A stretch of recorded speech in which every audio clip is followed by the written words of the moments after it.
بسم اللہ الرحمن الرحیم۔ جب میں چھوٹی تھی تو ہر ماں کی طرح میری امی بھی مجھ سے بہت محبت کرتی تھیں اور کہتی تھیں کہ کبھی اسے خود سے جدا نہیں کروں گی، یہ میری ننھی پری ہے، میرے دل کی ٹھنڈک اور آنکھوں کا نور ہے۔ بچپن کا لاؤبالی دور تھا، پلک جھپکتے گزر گیا اور میں دیکھتے دیکھتے بڑی ہو گئی۔ بچپن میں بہت معمولی شکل و صورت کی تھی، لیکن بڑے ہو کر ایسا رنگ روپ نکالا کہ آئینہ بھی مجھے دیکھ کر روشن ہو جاتا۔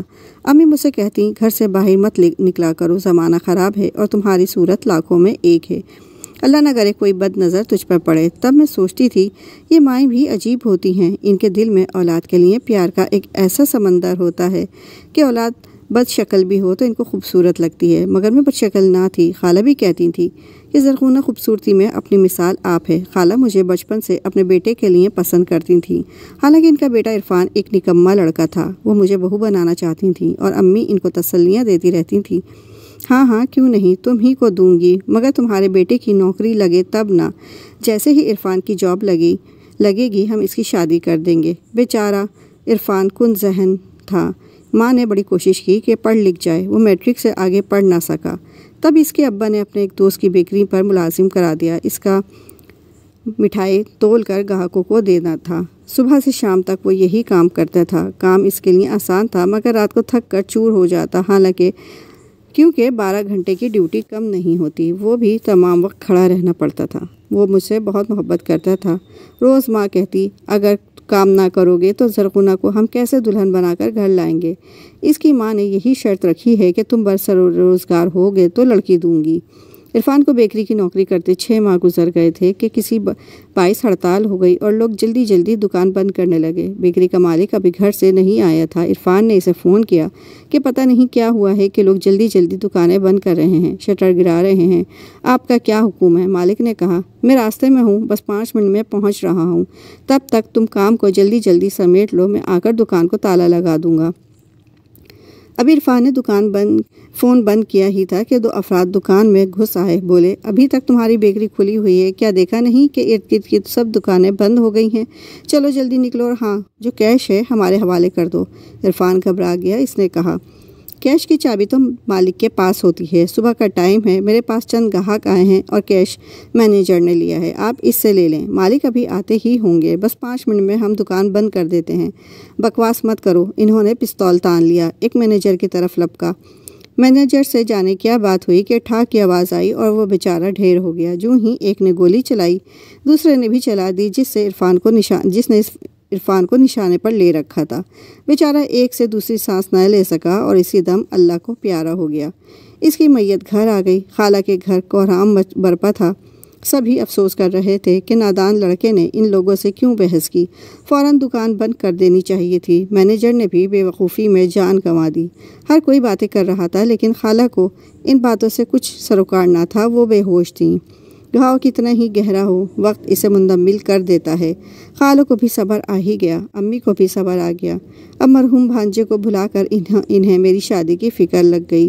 وہ جو کہتی تھی کہ ہرگز اپنی اس ننھی پری کو خود سے جدا نہ کروں گی، عرفان کے جانے کے بعد مجھے خود سے جدا کرنے کو بے قرار رہنے لگیں۔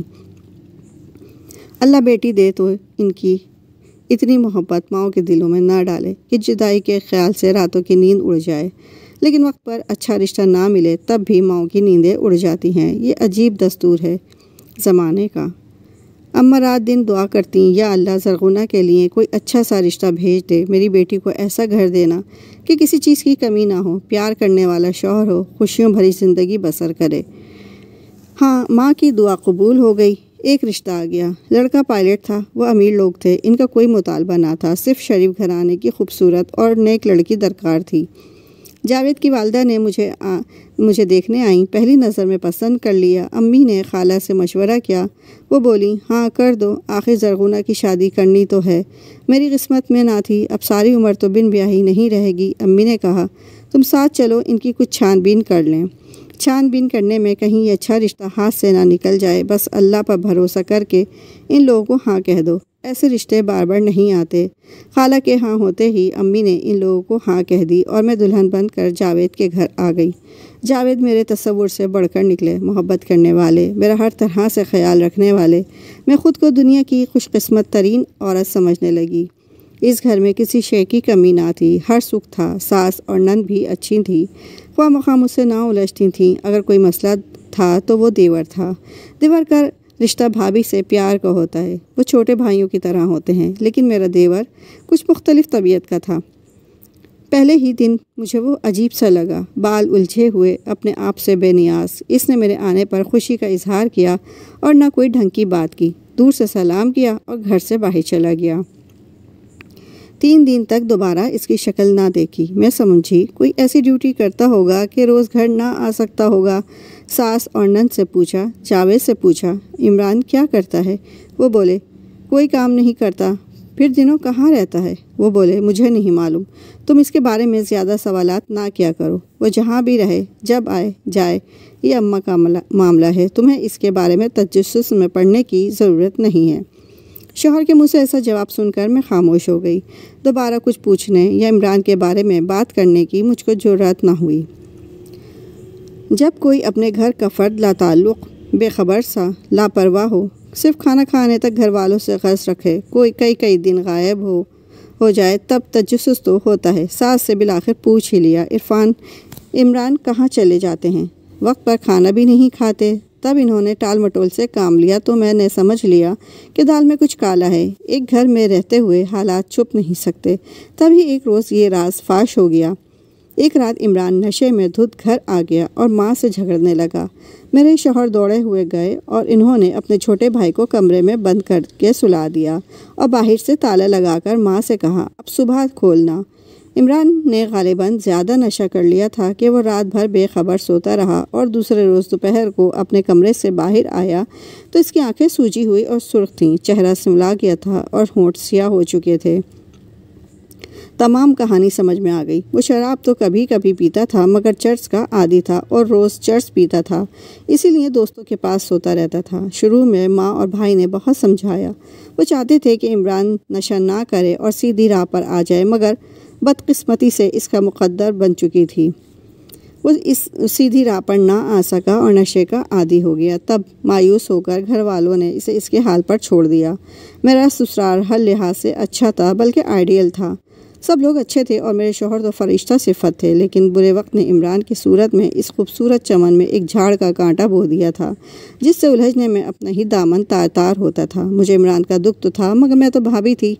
جب ماں بہن بھائی نے سہ لیا تو میرے افسوس میں رہنے سے کیا ہوتا؟ مجھے اپنے شوہر سے غرض تھی جنہوں نے اتنا پیار دیا، پھر کسی کے پیار کی ضرورت نہ رہی۔ اپنی امی کی محبت کو بھی بھلا بیٹھی۔ جاوید کہتے تھے تم ہو ہی پیار کے لائق، تمہیں اللہ نے ایسی صورت دی ہے کہ نظر نہیں ٹکتی، چودھویں کا چاند ہو تم۔ میں ان کی زبان سے اپنی تعریف سنتی تو پھولیں نہیں سماتی تھی۔ زندگی کی حقیقی خوشیاں شادی کے بعد جو ملیں تو میں اور بھی نکھر گئی۔ نن کی شادی ہو چکی تھی، گھر میں ساس ہوتی تھیں یا میں۔ مجھے بہت جلد احساس ہو گیا کہ میرا دیور اچھا انسان نہیں ہے۔ جب کبھی وہ مجھ پر نظر ڈالتا میرے اندر ایک خوف کی لہر دوڑ جاتی۔ مجھے اس کی نشے میں ڈوبی آنکھوں سے بہت خوف آتا تھا۔ عمران جب بھی نشہ کر کے گھر میں قدم رکھتا، سارے گھر میں ایک عجیب سی ناگوار بو پھیل جاتی۔ میں جلدی سے اپنے کمرے میں چلی جاتی اور دروازہ بند کر لیتی۔ ان حالات میں مجھے اس کا گھر میں آنا بے حد ناگوار گزرنے لگا، مگر ساس کے ڈر سے ایک لفظ بھی منہ سے نہیں نکال سکتی تھی۔ جانتی تھی کہ نشہ کرنے والے بیٹے کو بھی وہ اتنا ہی چاہتی ہیں جتنا دوسرے بچوں کو۔ اللہ کی قدرت، یہ ممتا بھی عجیب چیز ہے۔ کبھی کبھی عمران اچھے موڈ میں ہوتا تو ساس سے لاڈ کرنے لگتا، ماں کے ساتھ ہنسی مذاق، یا پھر ان کی گود میں سر رکھ کر لیٹ جاتا، کہتا اماں میرے بالوں میں ہاتھ پھیرو، مجھے سکون ملتا ہے۔ وقت کے ساتھ ساتھ وہ مجھ سے بھی اب بات کرنے لگا تھا۔ کبھی بڑے پیار سے کہتا بھابھی آج اچھی سی چائے بنا دو، بہت دنوں سے اچھی چائے نہیں پی ہے۔ یوں تو دیور بھابھیوں سے محبت کرتے ہیں، ایسی فرمائش بھی کرتے ہیں، مگر میں عمران سے ڈرنے لگی تھی۔ اس کا انداز مجھے خوف زدہ کرتا تھا۔ اس کی بے باک نظروں کے تاب نہ لا کر میں اس کی باتوں کو سنی انسنی کر کے اپنے کمرے میں چلی جاتی تھی۔ شادی کو 4 ماہ ہو چکے تھے۔ میں کہ آئی تو امی نے پوچھا بیٹی سب لوگ اچھے ہیں نا؟ بے اختیار منہ سے نکل گیا ہاں امی سبھی اچھے ہیں، بس ایک کے سوا۔ کیا مطلب؟ وہ کون ہے؟ عمران۔ وہ نشہ کرتا ہے، مجھے اس سے خوف آتا ہے۔ جب نشے میں نہیں ہوتا ادب سے بات کرتا ہے، نظریں جھکائے رکھتا ہے یا پھر بات کرتا ہی نہیں، لیکن کبھی کبھی جب اس کی آنکھیں لال ہوتی ہیں اور منہ سے بدبو محسوس ہوتی ہے تو اس کے دیکھنے کا انداز بدل جاتا ہے۔ ایسی بات سوچنا بھی نہیں بیٹی، دیور بھابھیوں سے پیار کرتے ہیں، یہ مقدس رشتہ ہوتا ہے۔ امی ٹھیک کہہ رہی ہیں آپ، مگر اس کی نظریں مجھ پر ٹک جاتی ہیں، بلکہ میرے زیورات پر۔ میں نے اپنے سونے کی چین اور جھمکے اتار کر رکھ دیے ہیں۔ کلائیوں سے چوڑیاں جاوید نہیں اتارنے دیتے، کہتے ہیں تم سہاگن ہو، چوڑیاں نہیں اتارنا۔ مجھے تمہاری کلائی میں سونے کی چوڑیاں اچھی لگتی ہیں۔ کہ وہ تمہاری چوڑیوں کو تاکتا ہے؟ ہاں اماں، کبھی کبھی مجھے یوں لگتا ہے کہ وہ میری چوڑیوں کو تاک رہا ہے، پتہ نہیں کلائیوں کو دیکھتا ہے یا چوڑیوں کو، کبھی سمجھ میں نہیں آتا۔ کچھ بھی ہوں، بس وہ گھر میں ہوتا ہے مجھے اچھا نہیں لگتا، بے چینی سے محسوس کرتی ہوں۔ جاوید جب گھر سے جاتے ہیں جی گھبرانے لگتا ہے۔ امی نے کہا جب ساس تمہارا خیال رکھتی ہیں تو پھر کیا بات ہے زرغونہ؟ آج کل کے ماحول میں نوجوان نشے میں پڑتے جا رہے ہیں، گھر والے بیچارے کیا کریں؟ اب اسے گھر سے تو نہیں نکال سکتے، ورنہ پھٹے حالوں کسی دن فٹ پاتھ پر پڑا ملے گا۔ اسی وجہ سے تمہاری ساس اس کو سنبھالے ہوئے ہے، بیٹا ہے اس کا، بیچاری کیا کرے؟ امی کی بات ٹھیک تھی، زندگی میں کبھی ایسا آدمی دیکھا نہ تھا، تبھی ڈر گئی تھی، ورنہ عمران کسی سے کچھ کہتا نہ تھا، خاص طور پر مجھ سے تو زیادہ تر دور ہی رہتا تھا۔ لگتا تھا اس سے ڈرنا بس میرا اپنا وہم ہے۔ ایک روز امی مجھ سے ملنے آئیں تو میں خوش ہو گئی۔ کہا امی اچھا ہوا آپ آ گئیں، مجھے آج بڑا ڈر لگ رہا تھا۔ کس سے؟ گھر میں تو کوئی نہیں ہے۔ ہاں، جاوید ڈیوٹی پر گئے ہیں اور ساس اپنی بہن کے گھر گئی ہیں، میں آج اکیلی ہوں۔ بیٹی تو پھر ڈرنا کیسا؟ یہ تمہارا اپنا گھر ہے، یہاں تمہیں اکیلے بھی رہنا پڑے گا۔ کیا عمران گھر پر ہے؟ نہیں، وہ تو 2 دن سے نہیں آیا، ساس شام تک آ جائیں گی، یہی کہہ کر گئی تھیں۔ تب تک آپ رکیے میرے ساتھ، عمران کی ڈیوٹی لمبی ہے، وہ 5 دن بعد آئیں گے۔ اس بار ان کی ڈیوٹی انٹرنیشنل فلائٹ پر لگی ہے۔ میں اکیلی ہوئی اور عمران آ گیا تو؟ کیسی باتیں کرتی ہو زرغونہ، وہم کو دل سے نکال دو۔ میں سارا دن تو تمہارے گھر نہیں بیٹھ سکتی، 6-7 ماہ ہو چکے ہیں تمہاری شادی کو، اس نے آج تک تو تم سے کچھ نہیں کہا ہے، تو آئندہ کیوں کہے گا؟ بے فکر رہو، اگر اتنا ہی خوف آتا ہے ایک نشئی ہونے کے ناطے تو پھر وہ آئے تو دروازہ مت کھولنا جب تک تمہاری ساس گھر لوٹ کر نہ آ جائیں۔ امی چلی گئیں، عمران نہیں آیا۔ شام کو میری ساس گھر لوٹ آئیں تو میری جان میں جان آ گئی۔ جانے کیوں مجھے وہم سا ہو گیا تھا کہ میرے ساتھ کچھ برا ہونے والا ہے۔ جب 2 روز بعد ساس دوبارہ بہن کی طرف جانے لگیں تو میں نے کہا اماں جی آپ مت جائیں، مجھے اکیلے گھر میں ڈر لگتا ہے۔ کس سے ڈر لگتا ہے بھائی؟ وہ بولیں جن و بھوتوں کا وہم کرتی ہو کیا؟ نہیں اماں جی، ویسے ہی۔ تو کیا میں کیا کہیں نہیں جاؤں، گھر میں قید ہو کر رہ جاؤں؟ آپا بیمار ہیں، اسپتال میں داخل ہیں، بیٹی میرا جانا ضروری ہے۔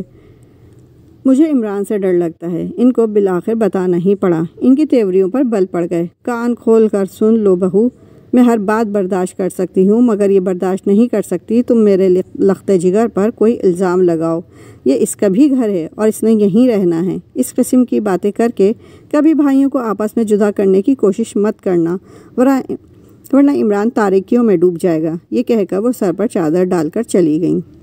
اس دن عمران دوپہر کو آ گیا، میں نے دروازہ نہ کھولا، وہ دستک دے دے کر چلا گیا۔ شام کو اس نے اماں سے شکایت کی یہ کہ میں نے بہت دیر تک دروازہ بجایا، کسی نے نہیں کھولا، مجھے سخت بھوک لگی تھی، گھر کے اندر کیوں نہیں آنے دیا مجھے۔ یہ سنتے ہی ساس آگ بگولا ہو گئی، مجھے سخت برا بھلا کہا، تنبیہ کی، خبردار آئندہ ایسی حرکت کی تو گھر سے باہر نکل دوں گی۔ میرا بیٹا بھوکا پیاسا آیا اور تم نے دروازہ تک نہ کھولا، غضب خدا کا۔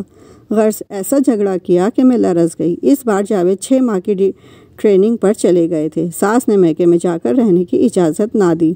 ایک روز اماں جی بیٹی سے ملنے کراچی چلی گئیں اور میری امی کو فون کر دیا کہ بیٹی کے پاس چکر لگا لینا، میں ایک روز بعد آؤں گی۔ اماں جی کے جاتے ہی جاوید آ گیا۔ ساس کے ڈر سے میں نے دروازہ کھول دیا، اس کی نظر میری کلائیوں پر پڑی تو وہیں ٹھہر گئیں۔ میں نے سونے کی چوڑیاں پہن رکھی تھیں، ان کو دیکھ کر عمران کی نگاہوں میں ایک ایسی چمک جگمگائی جو پہلے کبھی نہ دیکھی تھی۔ اس نے کھانا مانگا، میں نے کچن سے گرم کر کے لا کر دے دیا۔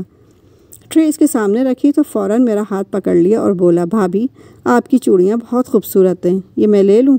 میں حیرت اور خوف سے اسے دیکھنے لگی۔ ڈریے نہیں بھابھی، ماں کی جگہ ہوتی ہے، میں آپ کو ماں جیسا ہی سمجھتا ہوں۔ امی گھر پر نہیں ہے اور مجھے سخت ضرورت آ پڑی ہے، اگر امی سے اس وقت جو بھی مانگتا مجھے دے دیتی۔ بات ہی کچھ ایسی ہے، پولیس پیچھے لگی ہے، ابھی جا کر ان کو رقم نہ دی تو جیل جانا پڑے گا۔